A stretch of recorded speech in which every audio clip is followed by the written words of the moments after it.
Picture this. It is April 13th, 2024. The sun has already set across the Middle East. In Jerusalem, families are sitting around their Passover tables, candles burning, wine glasses full, ancient prayers echoing off stone walls that have heard those same words for thousands of years. And then the phones start buzzing. Not one phone, not two, every phone in the country, at the same time, erupting with emergency alerts, the kind of alerts that make your stomach drop before you even read the words. Israeli air defense systems are switching on. Military personnel are being called back to their bases. Somewhere in the sky, still far away, but getting closer, something is coming. And not just something, everything. Over 300 drones and missiles are now crossing the skies of the Middle East, launched from Iranian soil, heading directly toward the state of Israel. This is not a warning. This is not a bluff. This is the moment that military analysts, historians, and terrified diplomats had spent decades praying would never come. Iran had fired directly at Israel. For the first time in history, the world watched in stunned silence as those drones crawled across radar screens in real time. News anchors couldn't keep the tremor out of their voices. In Washington, the Situation Room was lit up. In London, emergency calls were being made. In Moscow, there was careful, calculating silence. And in Tehran, there were men watching those same radar screens with cold, satisfied eyes. How did it come to this? That is a question that every journalist, every professor, every scared citizen has been asking. And the answer, the real answer, is not a simple one. It is not a story that started last year or 10 years ago or even 50 years ago. It is a story that stretches back through centuries of religion, empire, betrayal, oil, ideology, and blood. It is a story with no single villain. A story where almost every character believes, with complete and terrifying sincerity, that they are the hero. What you are about to hear is that full story. From the very beginning. Stay with me, because by the time we reach the end of this, you will understand something that most people, even people who follow the news obsessively, have never truly grasped. You will understand not just what happened between Iran and Israel. You will understand why it was, in some terrible way, almost inevitable. Let us go back, not decades, centuries. The land we now call the Middle East has always been a crossroads. A place where civilizations collide, where empires rise and shatter, where the world's great religions were born screaming into existence. And at the center of so much of that story, sitting like the eye of a permanent hurricane, is a small, impossible, ferociously contested strip of land along the eastern Mediterranean coast, the land that the ancient Hebrews called Canaan. The land the Romans renamed Palestine after the Philistines deliberately as an act of humiliation following a Jewish revolt.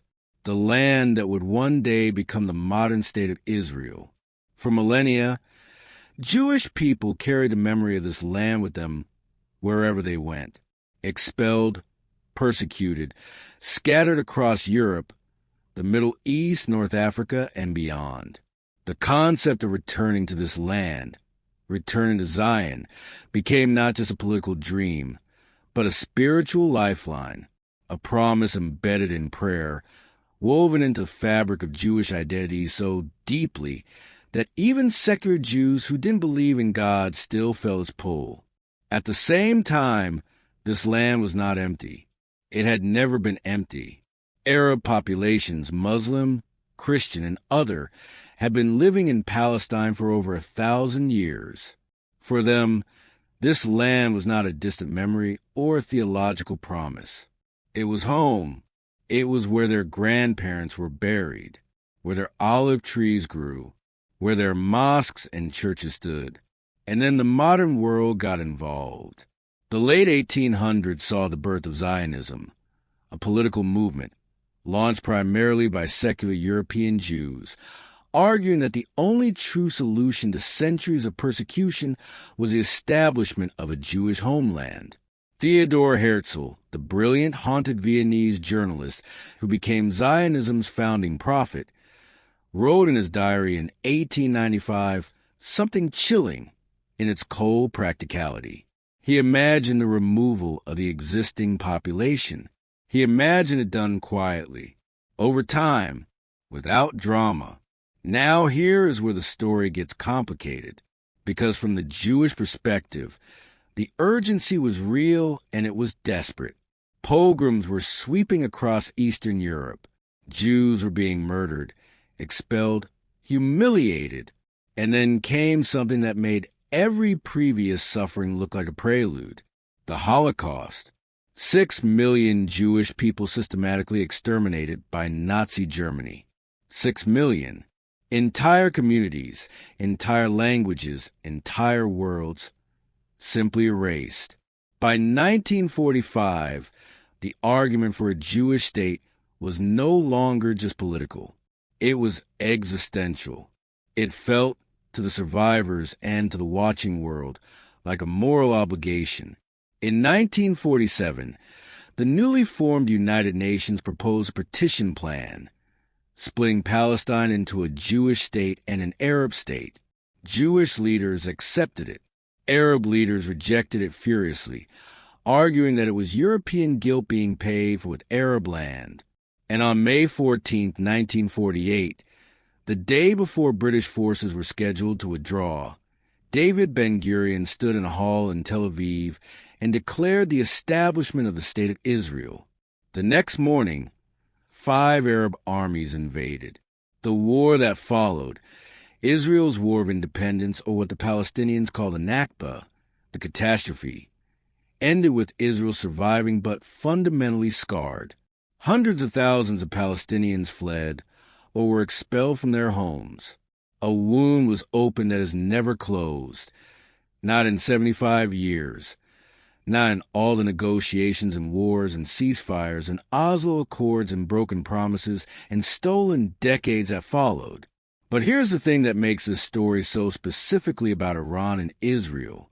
At the moment Israel was born, Iran was not its enemy. In fact, for decades, Iran was one of Israel's closest allies in the region.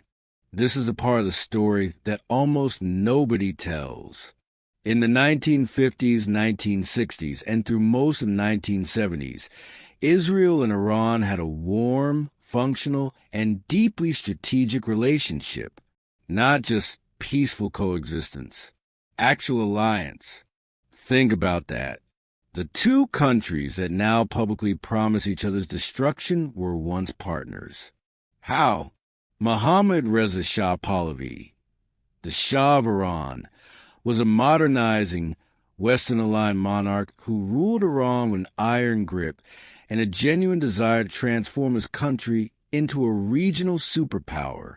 He wore European suits. He sent his children to Swiss boarding schools. He admired the technological and military sophistication of the West. And in the Middle East, he found a useful, like-minded partner, Israel. Both nations feared the spread of Arab nationalism. Both feared Egypt's Gamal Abdel Nasser, who was electrifying the Arab world with a vision of pan-Arab unity and socialist revolution. The enemy of my enemy, as they say in that part of the world, is my friend. Israel sold Iran agricultural technology, water management expertise, and military equipment. Iran sold Israel oil, critical, precious oil, during an era when Arab nations were using oil as a political weapon against a Jewish state.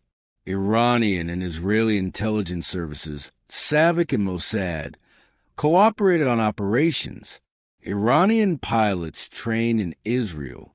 Israeli business people moved through Tehran with ease. There were tens of thousands of Jews living in Iran at the time, part of a community that stretched back over 2,500 years, to the days when the Persian king Cyrus the Great had famously freed the Jews from Babylonian captivity, and Axos celebrated that Cyrus is the only non-Jewish figure in the Hebrew Bible given the title of Messiah. Iran and Israel, friends, partners, connected by history, by strategic interest, and by a shared wariness of the Arab nationalism that surrounded them both. But underneath this alliance, something was rotting. The Shah's regime was brutal. SAVAK, the secret police, was notorious for torture and political repression. Poverty was rampant while the Shah and the elite class lived in obscene luxury. Islam, the deep, ancient, spiritual core of Iranian identity, was being pushed aside in the Shah's rush toward Western modernity. Clerics were being persecuted. Religious traditions were being mocked and suppressed.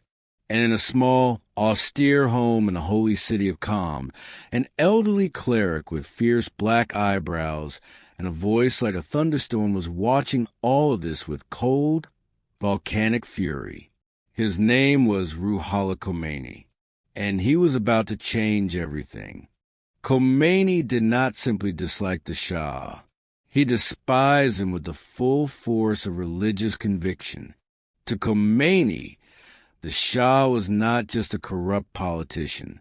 He was an agent of corruption, a puppet of American imperialism, a man who had sold Iran's soul to the West, who had allowed Israel, which Khomeini called a Zionist entity, to embed itself into the heart of the Muslim world. Khomeini had been preaching resistance for decades. He had been arrested, exiled, silenced. But ideas are not so easily imprisoned. He went to Iraq. He preached from Najaf. His sermons were recorded on cassette tapes, those small, humble plastic objects that would carry a revolution. People smuggled those tapes into Iran, shared them in whispers, listened to them in dark rooms, and something began to build. In 1978, Iran exploded. Millions of Iranians, not just religious conservatives, but secular leftists, intellectuals, students, workers, poured into the streets. They were united by one thing. They had enough of the Shah, enough of the repression, the inequality, the humiliation of feeling like their own country had been sold to foreigners. The Shah, weakened by cancer and uncertain of American support, hesitated. His military wavered. And on February 11, 1979, the Islamic Republic of Iran was born. Khomeini returned to Tehran from exile in Paris. The footage of that day is extraordinary. Millions of people lining the roads, weeping, reaching toward his car, as if he were a prophet returning to the promised land. And in some ways, in the story he was telling himself and his followers, that is exactly what he was. Within days, the revolutionary government seized the Israeli embassy in Tehran. The building was handed over to the Palestine Liberation Organization, the PLO. A new Palestinian flag was raised where the Israeli flag had flown. It was a statement as deliberate as it was theatrical. Israel, for the new Islamic Republic, would not be a neighbor. It would not be a partner. It would not even be recognized as a legitimate state. It was, in Khomeini's formulation, a cancer, a foreign implant in the heart of the Muslim world. An illegitimate occupation, and it needed to be cut out. 75 years of history tell you how quickly international alliances can collapse. In the space of one revolution, one man's rise to power, one ideological earthquake, an alliance that had lasted decades was not just ended, it was inverted. Iran and Israel had gone from partners to enemies overnight. But the deeper hostility, the one that would define the following for decades, had not yet fully taken shape. That would require another war, another proxy, another catastrophe. Israel invades Lebanon. The reasons are complex. Decades of PLO attacks launched from Lebanese soil, the attempted assassination of Israel's ambassador to Britain, a Lebanese civil war that had been burning for 7 years. But whatever the justifications, the effect is volcanic. Israeli forces push deep into Lebanon, reaching Beirut. The images that come out of that war are shattering. Civilian casualties. The massacre at the Sabra and Shatila refugee camps, carried out by Lebanese Christian militias allied with Israel, kills hundreds, possibly over 1,000 Palestinian civilians. The images shock the world, and they shock Iran. Khomeini sees an opportunity. He sends 1,500 Revolutionary Guards to Lebanon's Bekaa Valley. They begin training a new militia, a Shia Muslim armed movement that will be ideologically loyal to Khomeini's vision of Islamic revolution and strategically useful as a tool against Israel. They call it Hezbollah, the Party of God. This is one of the most consequential decisions in modern Middle Eastern history, because Hezbollah will not be a small guerrilla band that fades after a few years.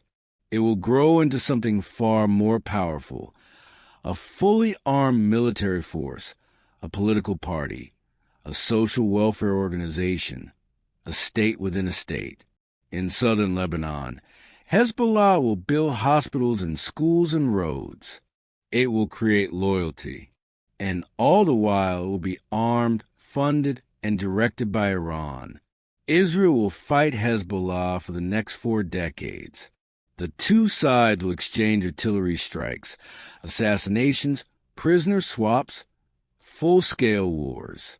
In 2006, a 34-day war between Israel and Hezbollah will kill over 1,200 Lebanese, mostly civilians, and over 160 Israelis.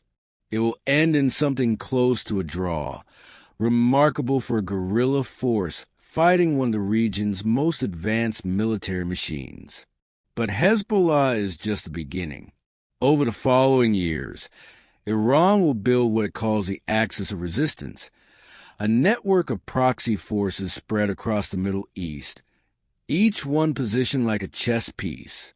Hamas in Gaza, Palestinian Islamic Jihad in the West Bank, the Houthis in Yemen, Shia militias in Iraq and Syria, each group ideologically aligned with Iran, each one funded and armed by Tehran, each one a pressure point that Iran can activate against Israel or against American interests whenever it chooses.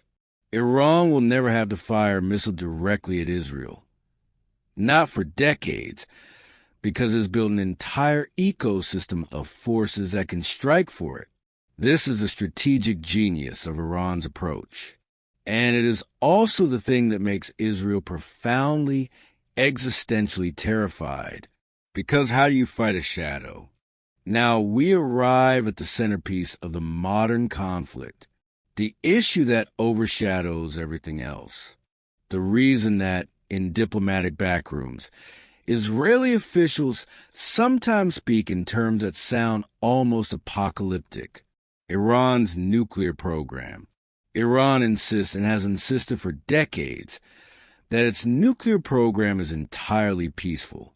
Civilian energy, medical research, the legal, sovereign right of any nation to develop nuclear technology. Israel does not believe this for a single second. And here is why it matters so catastrophically. Israel is a small country, frighteningly small. Geographically, Israel is roughly the size of New Jersey.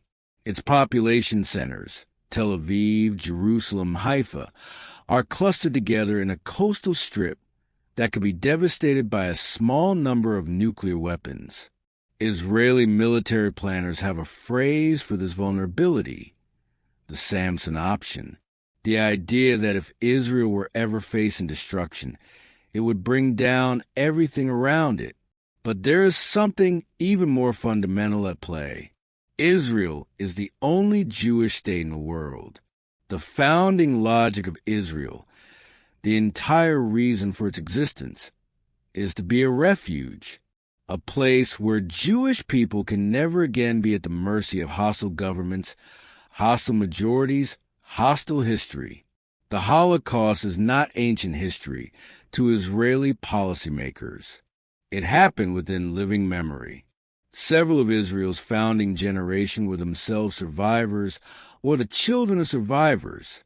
And now, standing in Tehran, is a regime that openly calls for Israel's elimination, a regime whose supreme leaders have stood in public and said, in plain language, that Israel should be wiped from the map, a regime that is building nuclear capability.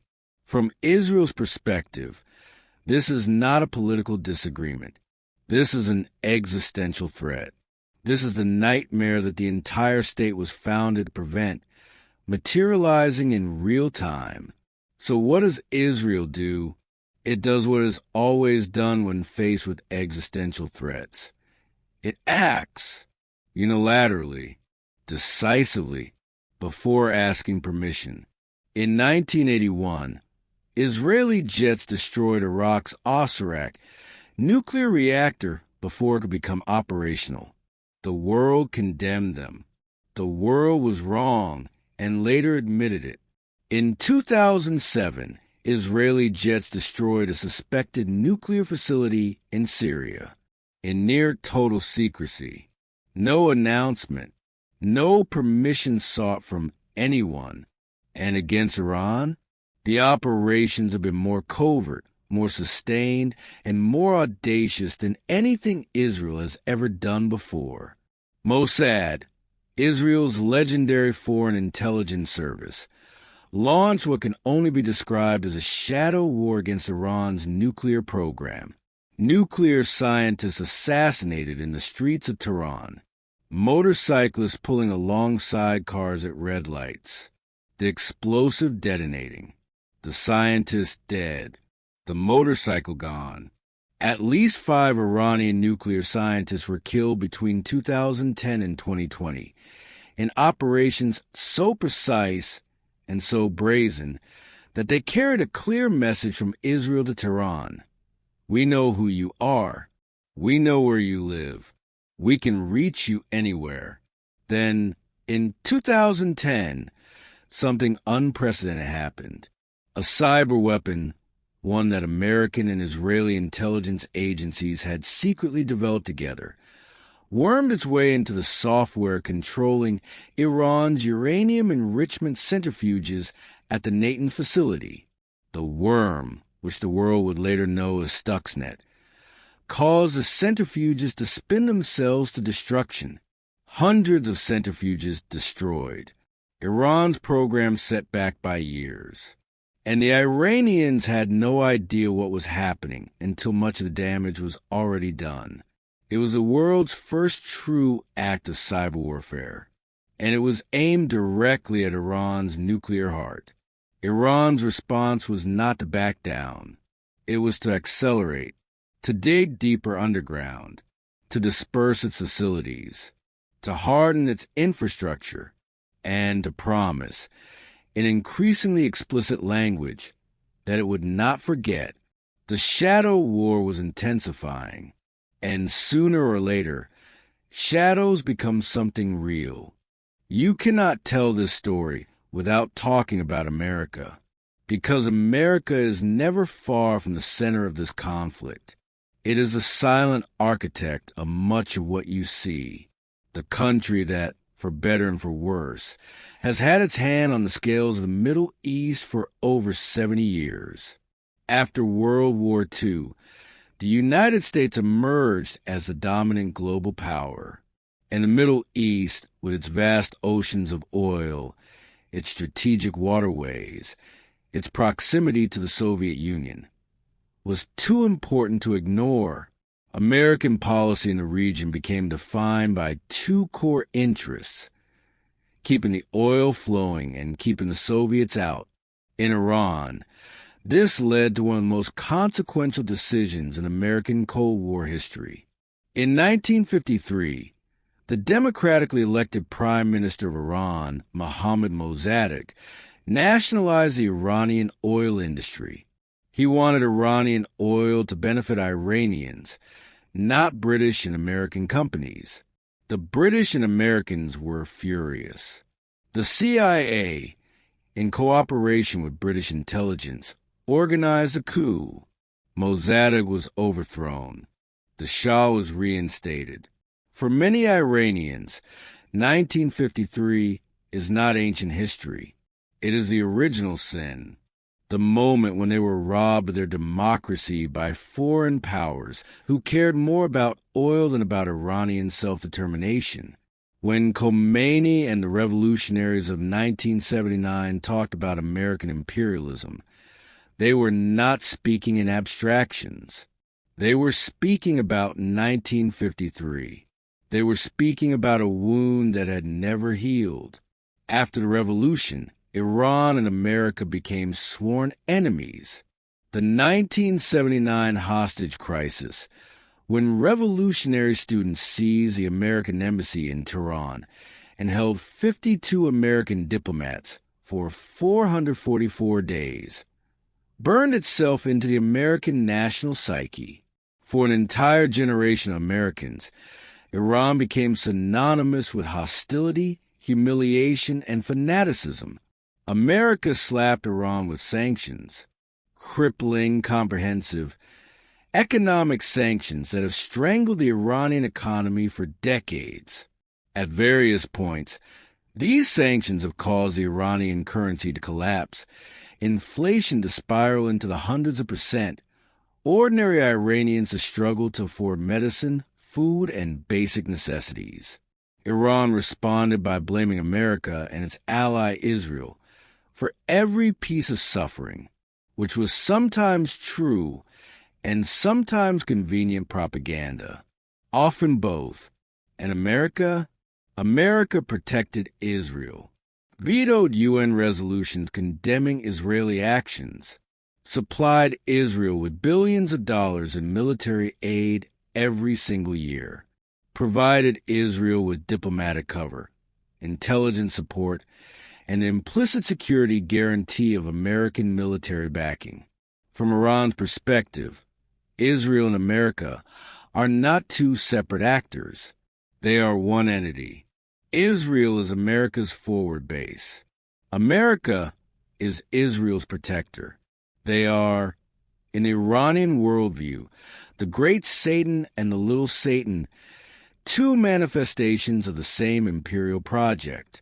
This is not simply propaganda, either.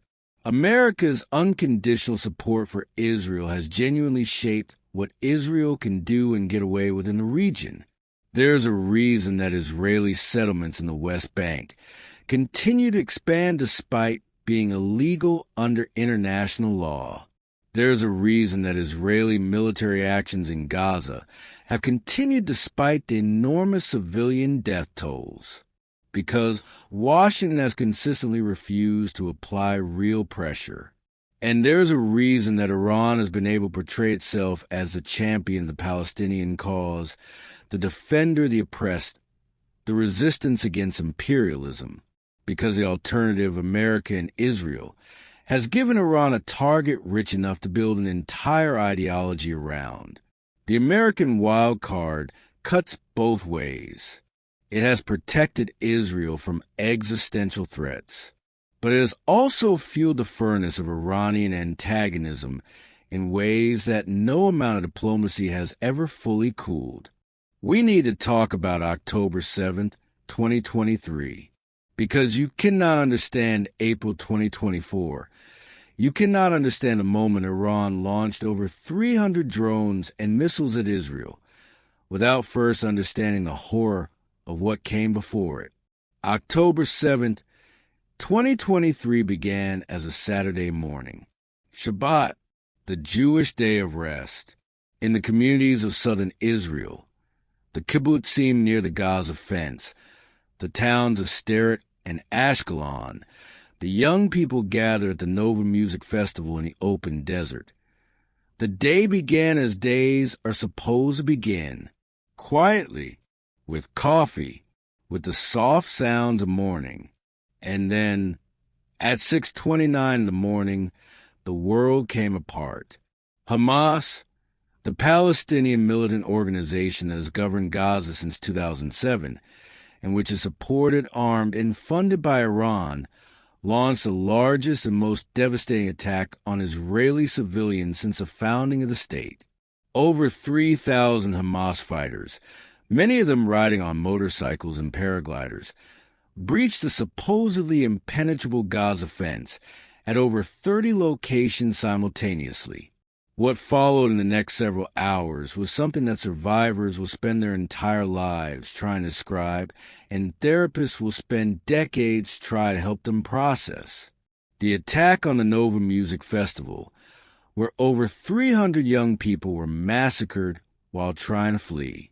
The assault on Kibbutz Be'eri, where families were murdered in their homes, where babies were killed, where the elderly were dragged from their beds. The taking of over 240 hostages, men, women, children, elderly, pulled into Gaza as human shields and bargaining chips. 1,200 Israelis were killed that day, the largest single-day massacre of Jewish people since the Holocaust. The grief that swept Israel was unlike anything the country had experienced in a generation. And the rage, the cold, volcanic, all-consuming rage, was directed not just at Hamas. It was directed at everyone who had supported Hamas, funded Hamas, armed Hamas. It was directed at Iran. Israel's response was immediate and devastating. The Israeli military launched an air campaign over Gaza that began within hours of the attack. Ground forces followed. The stated goal was the destruction of Hamas, to dismantle its military capacity so thoroughly that October 7th could never happen again. But the operation unfolded in one of the most densely populated places on Earth. Gaza, a strip of land roughly twice the size of Washington, D.C., was home to over 2 million people. The civilian death toll mounted with horrifying speed. Within weeks, tens of thousands of Palestinians were dead. Within months, the number would exceed 30,000, with hundreds of thousands more injured, and virtually the entire population displaced from their homes. The world watched in horror. Mass protests erupted on university campuses from London to Los Angeles. International courts began examining whether Israeli actions constituted genocide.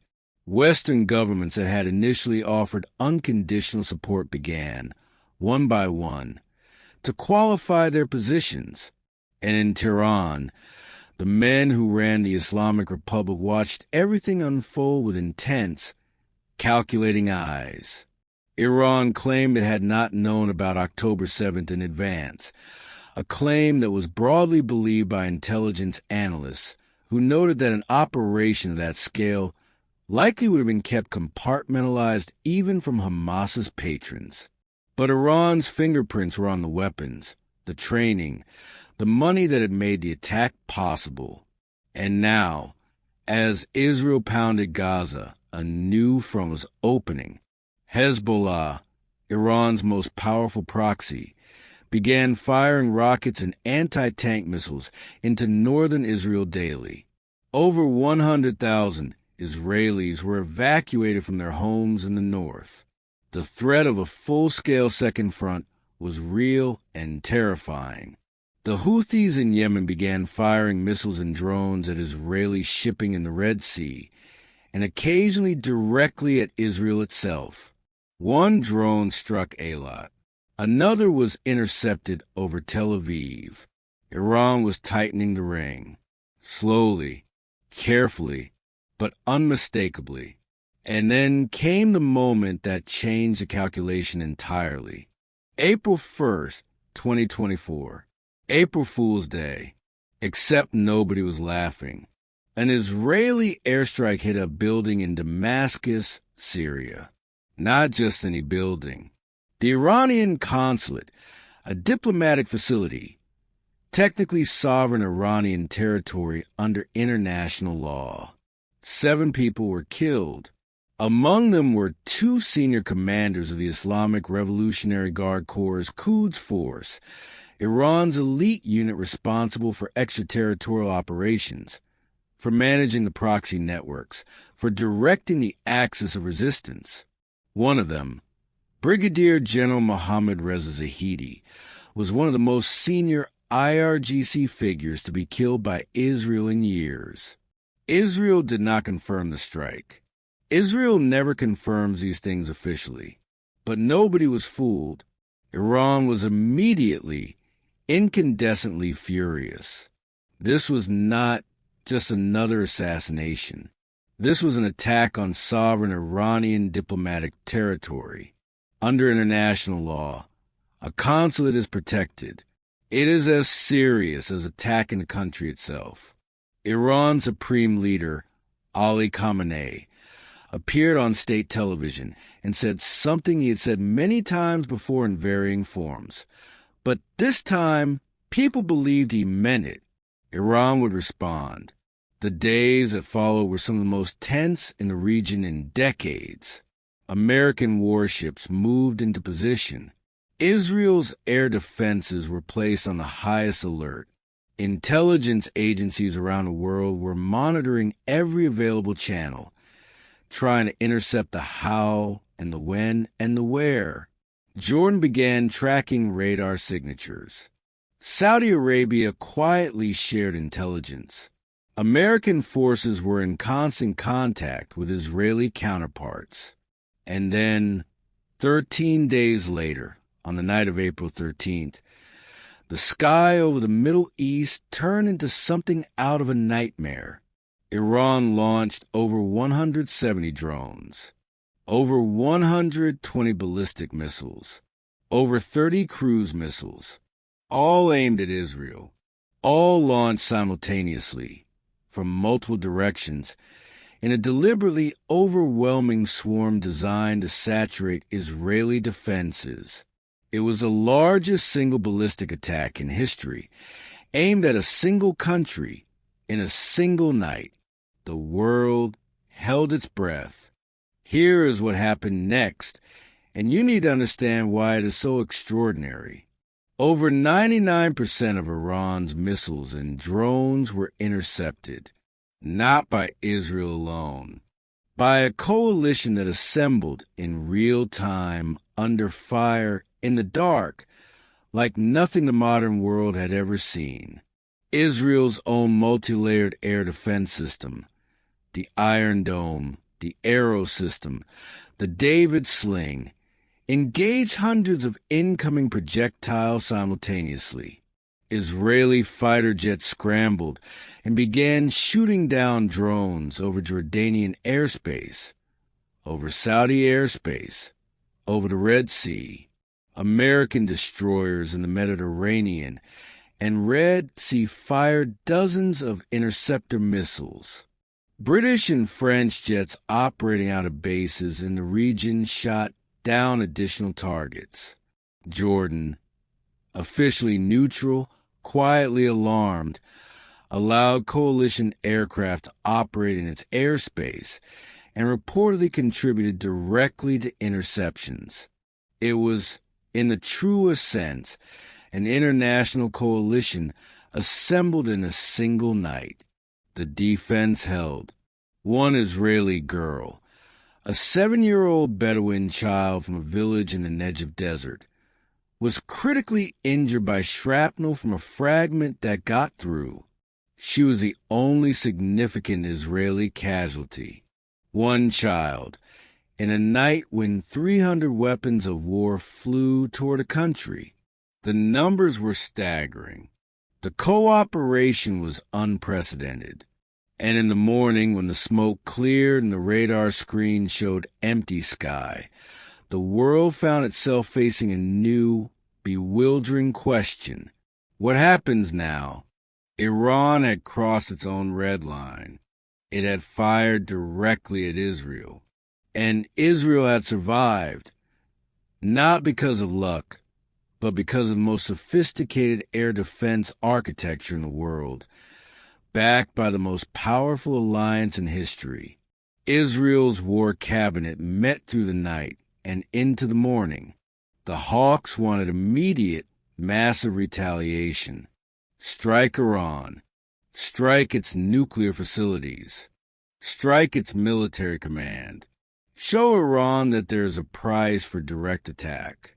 The doves, the pragmatists, argued something different. You have just won the greatest defensive victory in your country's history. The entire world was watching. Jordan shot down Iranian drones. Saudi Arabia quietly helped. The Arab world's first instinct when Iran attacked Israel was to help defend Israel. That is worth more than a retaliatory strike. The question was never if Israel would respond. It was how. Israel's retaliation came several days later, on April 19, 2024. But it was calibrated, deliberate, almost surgical in its restraint. Israeli jets struck a radar system at an air defense installation near Isfahan. Iran, a city that's as close to one of Iran's most sensitive nuclear facilities. The message was unmistakable. We can reach your nuclear program if we choose to. We chose not to. This time, the strike was small enough that Iran could downplay it without losing face. Iranian officials initially suggested the incident might have been caused by small drones, possibly their own air defenses malfunctioning. They minimized it publicly while privately understanding exactly what had happened. It was a message written in code. Israel had demonstrated capability. Without triggering a full escalation, it had shown the Iranian leadership that Israel's reach extended to the heart of the country, that there was no safe distance, that the dormant threat of striking Iran's nuclear program was not a bluff. And then, for a moment, just a moment, the world exhaled. The immediate cycle of attack and retaliation seemed to pause. Diplomats scrambled to build guardrails. America pressed Israel hard not to escalate further. Iran's military leadership, by most accounts, was genuinely surprised by how effectively the coalition had intercepted their attack. They had expected more damage. They had expected more panic. They had expected Israel to be humiliated. Instead, Israel had stood in the middle of a 300-weapon barrage and, with its allies, knocked almost everything out of the sky. But here's the thing that this temporary calm concealed. Nothing had been resolved. Not a single underlying issue. The Gaza war was still raging. The hostages were still in tunnels beneath the rubble. Hezbollah was still firing rockets into northern Israel every day. Iran was still enriching uranium. The proxies were still armed and active. The shadow war had gone visible for one terrifying night, and then it went back into the shadows, until it didn't. Now I need to take you inside Iran, not the Iran of cable news, not the Iran of cartoon villains and nuclear countdown clocks.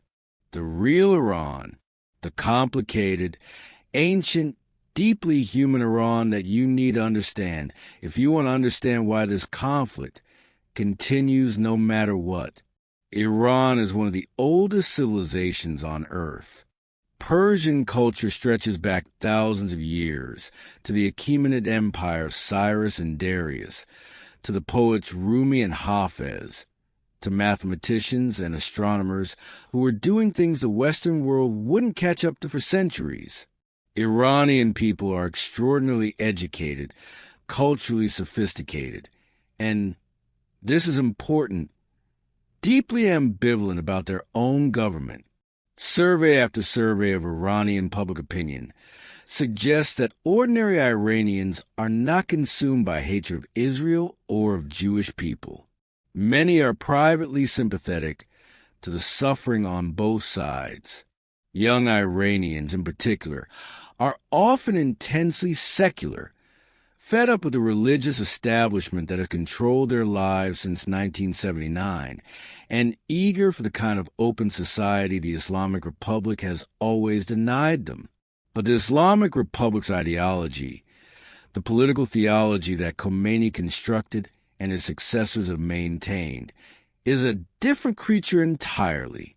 At its core, this ideology holds that the Islamic Republic of Iran is not just a country, it is a vanguard, a spearhead of the global Muslim Ummah against Western imperialism and Zionism.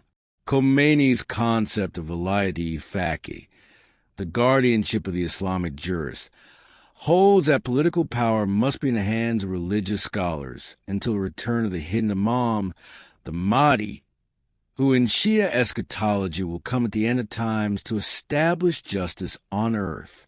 Israel, in this framework, is not just a political adversary. It is a theological problem. Its existence is an affront to the Islamic world order. It is illegitimate, not because of this or that policy, but in its very essence. It should not exist. The land it stands on belongs to the Palestinian people, who are Muslim and Arab, and who should be living there.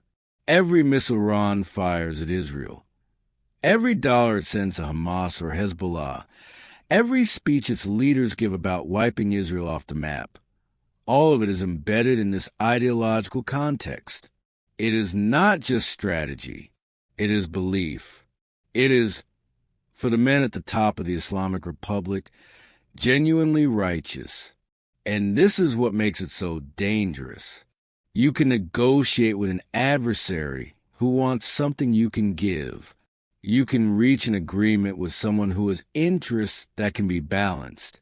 But when the adversary's position is fundamentally ideological, when the very existence of your country is what they object to, there is very little room for compromise.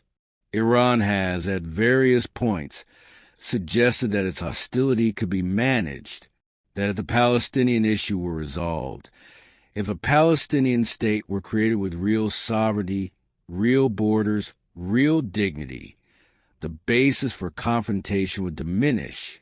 There's probably some truth to this. The Palestinian cause is not just propaganda for Iran. It genuinely resonates. The suffering in Gaza genuinely moves people in Tehran, not just at the regime level, but at the popular level. But the Islamic Republic has also built its entire legitimacy around resistance to Israel and America. For the regime to suddenly make peace with Israel would not just be a policy change.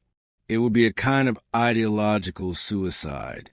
It would undermine the very reason the revolution happened. The very reason so many people died in the years after 1979 to defend it. So the conflict continues, not just because of strategy, because of meaning. Now let me take you inside Israel, because just as you need to understand the Iranian mindset to understand this conflict, you need to understand the Israeli mindset. And I mean truly understand it, not the caricature of the aggressive regional bully, not the hagiographic version of the plucky democracy surrounded by enemies. The real psychological and historical reality that shapes how Israeli leaders think, decide, and act. Israel is a country that was born from catastrophe. This is not a metaphor. Roughly half of Israel's founding population were Holocaust survivors or refugees from Arab countries where they had been expelled following Israel's establishment.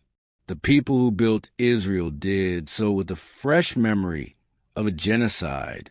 Many of them had watched their entire families die. Many carried numbers tattooed on their forearms. The phrase "never again" is not just a slogan for Israelis. It is the operating system of the state. It is the lens through which every security threat is evaluated. When Iranian leaders call for Israel's destruction, when Iranian proxies fire rockets at Israeli cities, when Iran inches closer to nuclear capability, Israeli security planners do not simply calculate the probability of various scenarios. They run the Holocaust calculation. They ask, what is the cost of being wrong? The answer for them is always the same. The cost of being wrong is annihilation. This is why Israel acts preemptively, unilaterally, often in defiance of international consensus and international law, not out of arrogance, though arrogance is certainly present, but out of a bone-deep, historically earned conviction that if you wait for the threat to become undeniable, it may be too late. There is a concept in Israeli military thinking called the Begin Doctrine, named after Prime Minister Menachem Begin, who ordered the 1981 strike on Iraq's nuclear reactor. The doctrine holds that Israel will never allow a hostile state in the region to acquire nuclear weapons. It is not a guideline. It is not a preference. It is a red line drawn in absolute terms. And Iran, in Israeli eyes, is the most serious test of that doctrine in history, because Iran is not a small country with a limited program that can be easily destroyed. Iran is a large, sophisticated nation with hardened and dispersed nuclear facilities, with underground bunkers that may be beyond the reach of conventional weapons, with military and intelligence apparatus that has been specifically designed to be resilient to Israeli attack. Striking Iran's nuclear program would not be like striking Osirak. It would be one of the most complex, dangerous military operations ever attempted. It would likely require multiple waves of aircraft, specialized munitions, electronic warfare, and would almost certainly trigger an Iranian response that would involve Hezbollah firing thousands of rockets at Israeli cities. The potential casualties on both sides are difficult to contemplate, and yet Israeli military planners contemplate them constantly, because the alternative, a nuclear-armed Iran, with the ideological commitment to Israel's destruction, with a proxy network already in place, is, from Israel's perspective, categorically unacceptable. This is a trap that both sides are in. Neither can afford to back down. Both believe they are fighting for their survival, and in the gap between those two positions lies the potential for a catastrophe that could reshape the entire world. Let me show you the full board, because what most people do not appreciate, what is genuinely astonishing when you step back and look at it, is the scope of what Iran has built. The axis of resistance is not just Hezbollah and Hamas. It is an entire strategic architecture, spreading from the Mediterranean to the Persian Gulf, designed to encircle Israel and threaten American interests across the region. Hezbollah in Lebanon is the crown jewel. Over 40 years, Iran has transformed it from a ragged militia into a military force with over 150,000 rockets and missiles, more than most European armies. Hezbollah has precision-guided munitions capable of hitting specific buildings in Tel Aviv. It has anti-ship missiles. It has drones. It has battle-hardened fighters who spent years fighting alongside Assad's forces in the Syrian civil war. No Israeli military planner thinks a war with Hezbollah would be easy or clean. Many believe it would be the most destructive conflict Israel has ever faced. Hamas in Gaza controls 2 million people in a dense urban environment. October 7th demonstrated, horrifyingly, what Hamas was capable of at its most prepared. And even after months of Israeli military operations that have destroyed enormous portions of Gaza's infrastructure, Hamas has proven extraordinarily difficult to fully eradicate. Guerrilla movements that are embedded in civilian populations that have tunnels running beneath every street, that have been training and preparing for exactly this kind of urban warfare. They do not simply disappear because their opponent has more aircraft and better technology. The Houthis in Yemen began the conflict as a relatively minor player. Since October 7th, they have transformed into something the entire global shipping industry is terrified of. Their drones and missiles have disrupted Red Sea shipping to such a degree that major shipping companies have rerouted their vessels around the Cape of Good Hope, adding weeks and enormous costs to global supply chains. American and British forces have conducted hundreds of strikes on Houthi targets in Yemen. The Houthis are still firing. Shia militias in Iraq and Syria, groups that Iran has armed, funded, and directed for years, have fired hundreds of rockets and drones at American military bases. One attack killed 3 American soldiers at a base in Jordan in early 2024. The American response struck dozens of Iranian-backed militia targets across Iraq and Syria. And underpinning all of this is Iran's Islamic Revolutionary Guard Corps, the IRGC, which is not simply a military organization. It is a state within the Iranian state. It controls enormous portions of the Iranian economy. It runs intelligence operations across the Middle East, Europe, and beyond. It directs the proxy networks. It recruits, trains, and funds.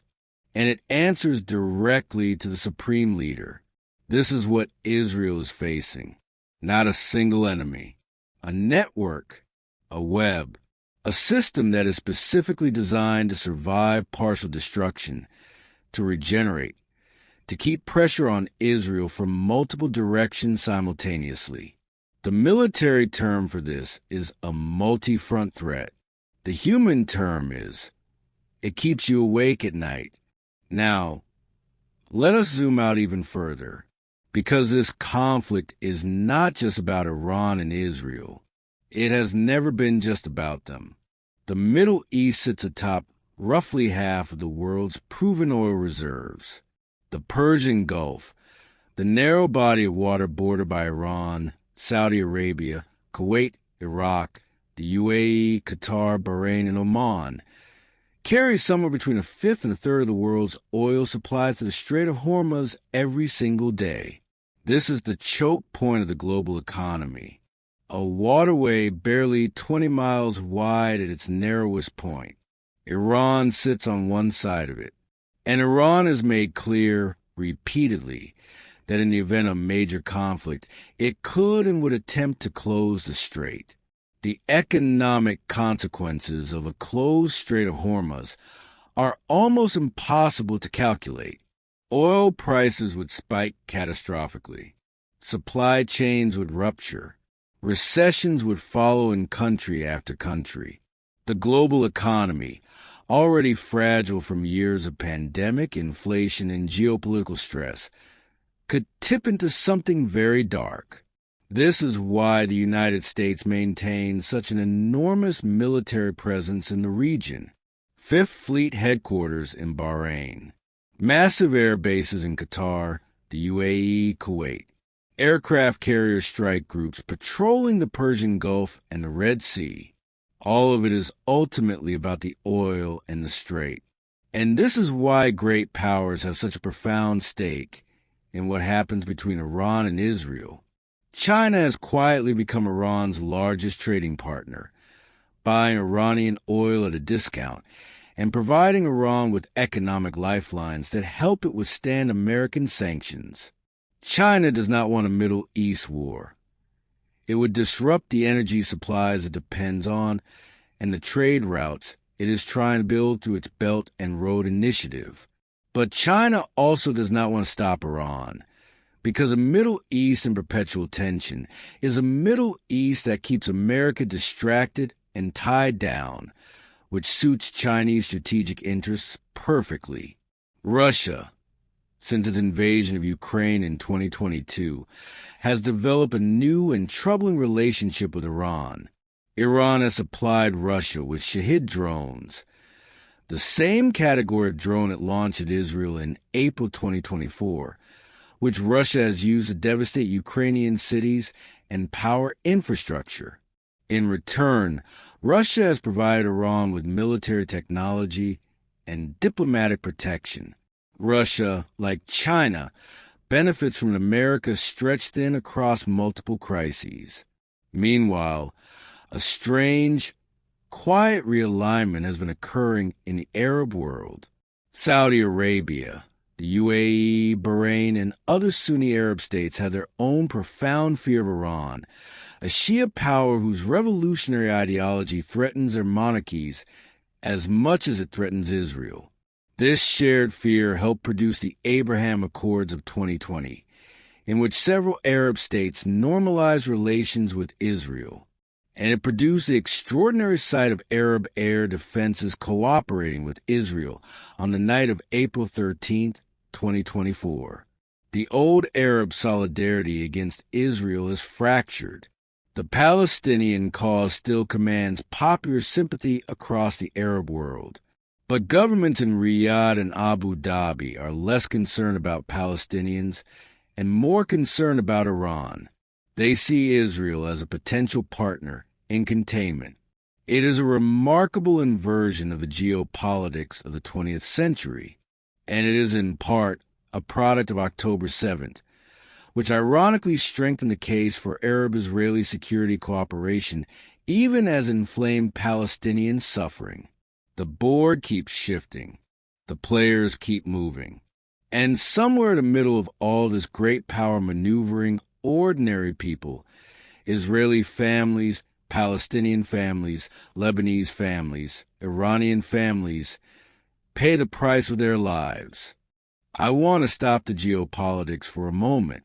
I want to talk about what this actually looks like when it lands on the ground, on people's bodies, on children's faces, on the nightmares that grown men and women carry for the rest of their lives.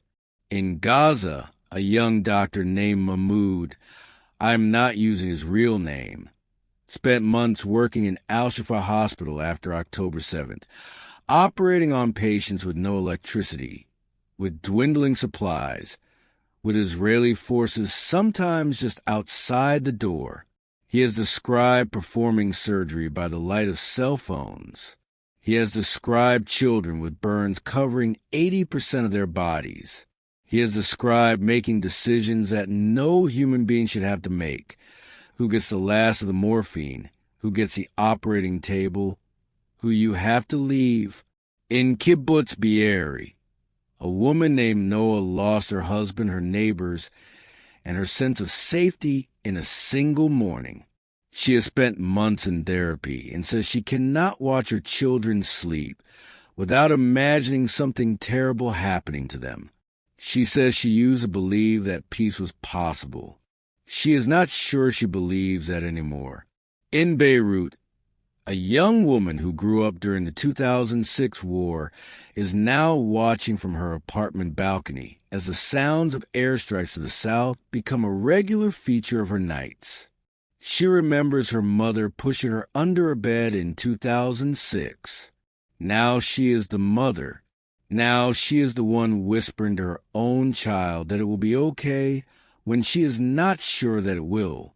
In Tehran, a university student studies engineering by day and watches state television at night, where the supreme leader tells him that Iran's missiles are symbols of divine power. He privately thinks the regime is corrupt and incompetent.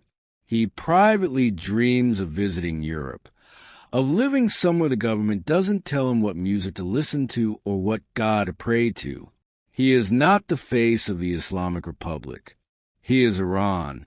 Instead, an 8-year-old boy was told on October 7th to get into the family's safe room and not come out no matter what he heard. He stayed in that room for 4 hours while the world outside made sounds that children's brains are not built to process. He is in therapy now. He still sometimes asks his mother if the bad people are going to come back. These are the real victims of the Iran-Israel conflict. Not flags, not governments, not ideologies. People, human beings who are just trying to live their lives, raise their children, love their families, and who find themselves caught in the gears of a machine they did not build and cannot stop. Every missile that Iran launches, every airstrike that Israel carries out, every rocket that Hezbollah fires, and every interception that Israel celebrates, at the end of it, what you have is this: children in safe rooms, doctors working by phone light, mothers whispering to their babies that it will be okay. We cannot forget this. Whatever the strategic calculation, whatever the historical justification, whatever the ideology, the cost is always human. Now back to the question that keeps nuclear non-proliferation experts, Western intelligence analysts, and Israeli military planners awake at night. How close is Iran to a nuclear weapon?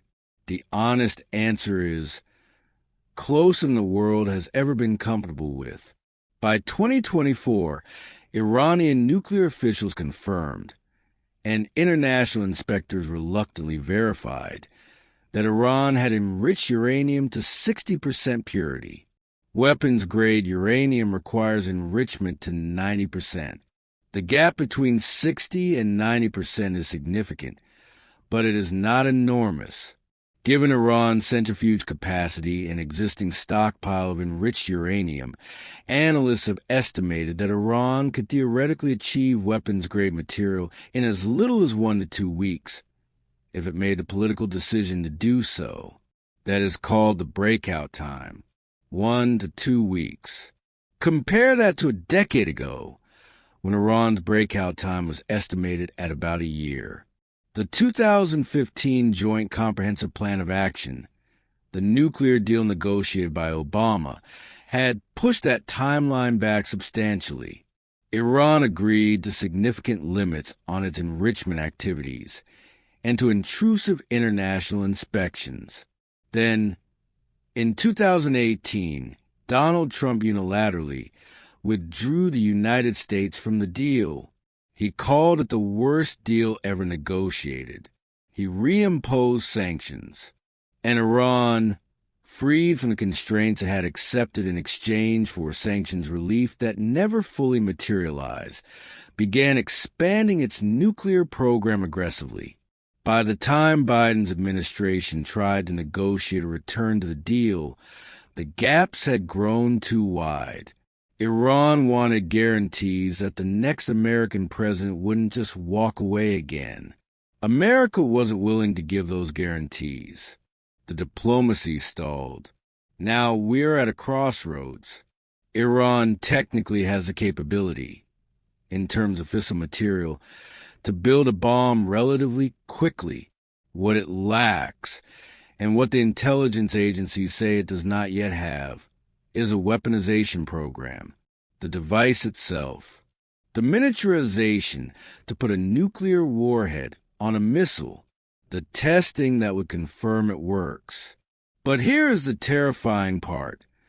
The line between almost having a nuclear weapon and having one is very thin. And when you are Israel, a country that has decided it will never allow a hostile state in the region to cross that line, every day that Iran gets closer to it is a day that the pressure to act becomes more intense. A nuclear-armed Iran would change the Middle East permanently. It would give Iran a deterrent umbrella that would protect it from Israeli or American military action. It would embolden its proxies. It would set off potential nuclear proliferation across the region. Saudi Arabia has said explicitly it would pursue nuclear weapons if Iran gets them. Turkey might follow. Egypt, the Middle East with nuclear weapons distributed across multiple hostile and unstable states, is a genuinely terrifying prospect. And the window for preventing it, if such a window exists, is closing. Is a major war between Iran and Israel inevitable? I've sat with this question for a long time, and I don't think the honest answer is yes. But I also don't think it's no. What I think it is this: the situation is balanced on a knife's edge, held in place by a complex system of deterrence, mutual calculation, and external pressure that has so far barely prevented total catastrophe. And that system is under more stress than it has ever been before. The factors pushing toward war are real and powerful. Iran's nuclear program is advancing. Every month that passes without a diplomatic breakthrough is a month in which Iran's breakout time shrinks, and Israel's strategic calculation shifts further toward a need for military action. The proxy conflict has intensified to a degree that Israel finds genuinely intolerable. Over 100,000 Israelis displaced from the north by Hezbollah rocket fire. 300 weapons aimed at Israeli territory in a single night. The daily drumbeat of Iranian-backed attacks that, cumulatively, amount to a war of attrition. The political climate in Israel has shifted rightward, toward leaders who are less constrained by international opinion and less interested in diplomatic solutions. And in Iran, the hardliners, who have always opposed any accommodation with Israel or America, have consolidated power following the death of moderate President Ebrahim Raisi and the apparent decision by Supreme Leader Khamenei's circle to remain on the confrontational path. But there are also factors working against all-out war.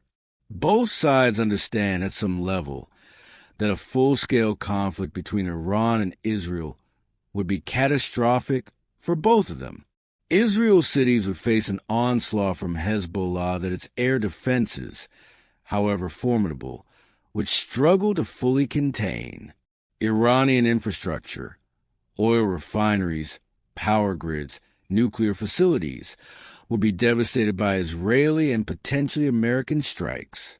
Tens of thousands, possibly hundreds of thousands, could die.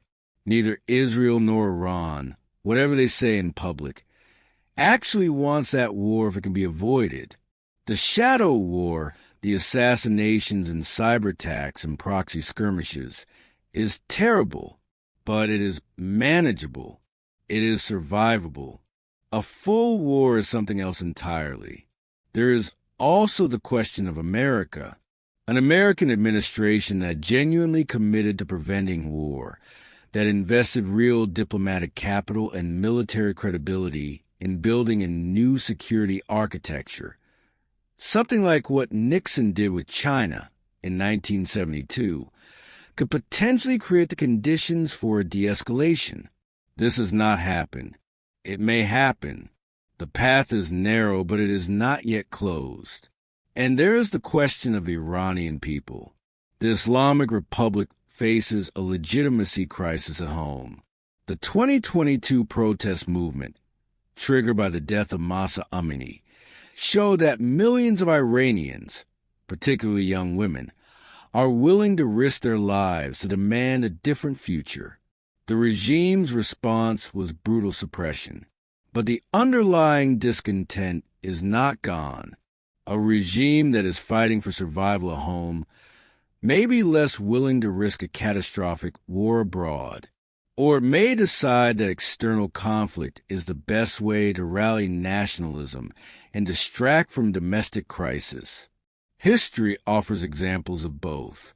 We are living through one of the most consequential periods in Middle Eastern history since the founding of Israel in 1948, And the choices made in the next few years by leaders in Jerusalem and Tehran and Washington and Riyadh and Beijing will shape the region and the world for generations. Let me tell you what I think the next chapter could look like. Not a prediction, a map of possible futures. In the darkest scenario, Israel strikes Iran's nuclear facilities. Iran retaliates with the full force of its proxy network. Hezbollah launches thousands of rockets and missiles at Israeli cities.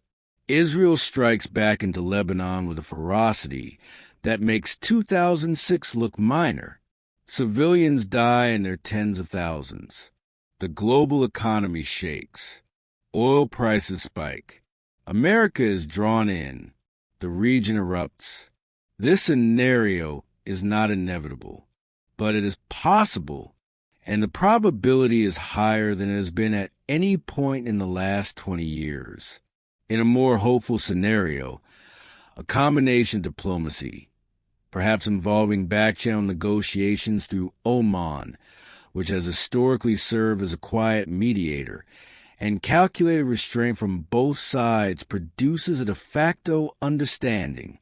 Not peace, not recognition, but a managed standoff, red lines that are respected, a return, perhaps, to something like the nuclear deal with stronger verification mechanisms, a gradual reduction in the intensity of proxy conflict, not because either side trusts the other, but because both sides have decided that the cost of escalation outweighs the benefit. This scenario is also possible, but it requires political will on both sides that is currently not evident. There's a third scenario that almost nobody talks about, but that deserves consideration. The Islamic Republic of Iran is not eternal. Regimes that have ruled by force and ideology have fallen before. The Soviet Union fell. Apartheid South Africa fell. The Marcos regime in the Philippines fell, not because they were defeated militarily, but because they could no longer sustain themselves internally. Iran's population is young, educated, and deeply frustrated with the regime. The economy has been crippled by decades of mismanagement and sanctions. The COVID pandemic was catastrophic, and the regime's response was disastrous. The Massa Khomeini protests showed that the social contract between the regime and the people is fragile. If the Islamic Republic were to fall, replaced by something more representative, more pragmatic, less ideologically committed to the destruction of Israel, the entire geopolitical architecture of the conflict would shift. This has happened before. Iran was once Israel's friend. It could be something less hostile again. Not tomorrow, not in the near term, but in the arc of history. It is not inconceivable. What is also not inconceivable, and this is the most important point of this entire story, is that the Israeli-Palestinian conflict, which is the fuel that Iran's axis of resistance runs on, could one day move toward a resolution. Not a perfect resolution, not one that makes everyone happy, but one in which Palestinian people have dignity, sovereignty, and a viable future. One in which the open wound that has been bleeding for 75 years begins slowly to close. If that happened, if the Palestinian question were genuinely addressed, the ideological oxygen that sustains the axis of resistance would then not disappear, but then the argument that Iran is fighting imperialism on behalf of the oppressed will become harder to make. None of these paths are easy. All of them require compromise from people who believe, with conviction, that compromise is betrayal. But the alternative, the continuation of the current trajectory, with its shadow wars and proxy conflicts and nuclear brinksmanship and civilian casualties, is a future in which the knife-edge balance eventually fails. And when it fails, the consequences will be felt not just in the Middle East, But in every corner of a world that is connected, whether it likes it or not, by the same oceans, the same economies, the same fragile atmosphere. So here we are, at the end of a very long story that is not actually anywhere near its end. Let me try to bring it home. The conflict between Iran and Israel is not a simple story of good and evil. It is not a story of terrorists versus democracy. It is not a story of religious fanatics versus rational actors. It is something far more complex, far more tragic, and far more human than any of those framings. It is a story about what happens when history accumulates like debt, when every injustice compounds the next, when every atrocity produces a justified response that produces its own atrocity, when the wound is passed from generation to generation until people can no longer even remember what the original wound was. It is a story about what fear can do to a people. Israeli fear, born in the Holocaust, hardened through 75 years of existential threat, has produced a state capable of extraordinary things, both extraordinary protection of its own citizens and, at times, extraordinary harm to others. Iranian fear of colonialism, of Western domination, of being erased as a civilization, has produced a regime that channels that fear into an ideology of resistance that has killed tens of thousands of people. It is a story about religion, about how the same God, the God of Abraham, the God worshipped by Jews and Muslims and Christians, can be invoked by people trying to kill each other. How Scripture can be used to justify anything, including the most terrible things. How faith, which at its best is the most beautiful thing human beings are capable of, can be weaponized into something that destroys. And it is a story about power, about oil and money and great nations playing chess with the lives of people who never consented to be chess pieces. But most of all, underneath all the politics, all the ideology, all the strategy, it is a story about people. The Israeli mother singing her children to sleep while the Iron Dome intercepts rockets overhead. The Iranian student who dreams of a free country and is afraid to say so too loudly. The Palestinian child who has never known a night without fear of bombs or arrest. The Lebanese grandmother who has buried 2 children in 2 different wars and wonders if she will bury a third. They are all part of the story. All of them are paying for decisions they did not make, for hatreds they did not choose, for a conflict that was already ancient before they were born. What will end this? Not military superiority. Israel has had military superiority for decades, and it has not produced peace. Not sanctions. Sanctions have crippled Iran for decades, and the regime is still standing. Not ideology. No ideology has ever ended a conflict by shouting at the other side. What might end it, or at least transform it into something less catastrophic, is what has always, eventually, ended the most intractable conflicts in human history. Not victory, not defeat, recognition.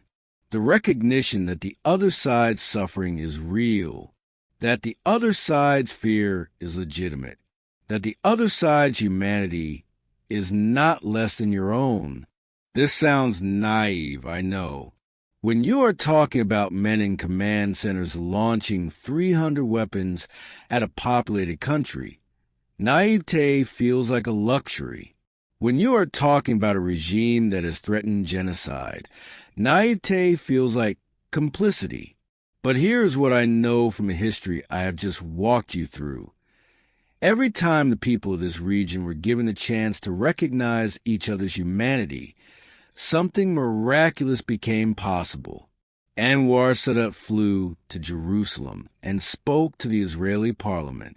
Yitzhak Rabin and Yasser Arafat shook hands on the White House lawn, not because they had run out of weapons, but because they had decided for a moment to be human beings first and enemies second. Those moments were fragile. Some of them were destroyed by the very forces that profit from conflict. Rabin was assassinated by an Israeli extremist who could not accept peace. The Oslo process collapsed under the weight of bad faith on multiple sides. But those moments happened, and they tell us something true, that this is not a conflict without resolution. It is a conflict without sufficient will for resolution. The will can come. History is full of conflicts that seemed eternal and ended. Northern Ireland, South Africa, Germany and France. Countries that once fought wars of annihilation are now so deeply integrated that conflict between them is nearly unimaginable. The Middle East can get there, not tomorrow, not next year, maybe not in this generation. But the story that began with an ancient land and a desperate people and a revolution, and a proxy war, and 300 missiles crossing the night sky, that story does not have an end in catastrophe. It can end with something better. It has to end with something better. Because the alternative, the full flowering of the horror that the current trajectory points toward, is something that no ideology, no religion, no nation, and no God worth believing would ever truly want. The children in the safe rooms deserve better than this. All of them.